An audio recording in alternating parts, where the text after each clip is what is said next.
ED విచారణపై ప్రముఖ సినీ నిర్మాత అల్లు అరవింద్ స్పందించారు.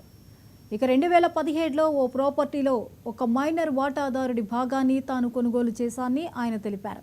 ఆ ప్రాపర్టీకి సంబంధించి ఈడీకి కొన్ని సమస్యలు ఉన్నాయని ఆయన అన్నారు. ఆ మైనర్ వాటాదారుడు బ్యాంక్ నుంచి రుణం తీసుకుని చెల్లించలేదని ఆయన పేర్కొన్నారు. అకౌంట్స్ బుక్లో తన పేరు ఉండడం వల్ల ఈడీ విచారణకు పిలిచిందని ఆయన వెల్లడించారు. బాధ్యత గల పౌరుడిగా తాను విచారణకు హాజరయ్యానని తెలిపారు.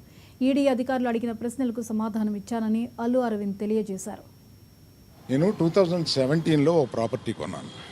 ఆ ప్రాపర్టీ కొన్నప్పుడు అందులో ఒక మైనర్ వాటాదారుడి భాగం ఉంటే అది నేను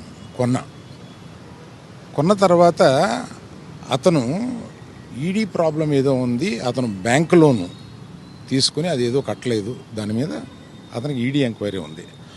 ఆ ఈడీ ఎంక్వైరీలో అక్కడ బుక్స్ ఆఫ్ అకౌంట్స్లో నా పేరు ఉన్నప్పుడు నన్ను ఈడీ వచ్చి అడిగితే బాధ్యతగా నేను ఒక సిటిజన్గా చెప్పాలి కదా, లా అబైడింగ్ సిటిజన్గా నేను వెళ్ళి దానికి ఎక్స్ప్లెనేషన్ ఇచ్చాను. దానికి సంబంధించిన అకౌంట్ అది అడిగారు. అంతే తప్పితే దీన్ని మీడియాలో ప్రపోర్షనేట్గా కొంచెం పెద్దది చేసి చెప్పటం, వారు ఏదో ఒక ఎంక్వైరీ అడిగారు, నేను వెళ్ళి చెప్పి వచ్చాను. ఇంతకు తప్పితే నేను చెప్పేది ఏమీ లేదు. ఏమండి అవన్నీ నేను ఒక కేసు అక్కడ ఈడీలో ఉన్నప్పుడు నేను ఇవన్నీ చెప్పడం కరెక్ట్ కాదు, చెప్పలేను. Thank you. నిర్మల్ జిల్లా బైంసా పట్టణంలో మావోయిస్టులకు వ్యతిరేకంగా వెలిసిన పోస్టర్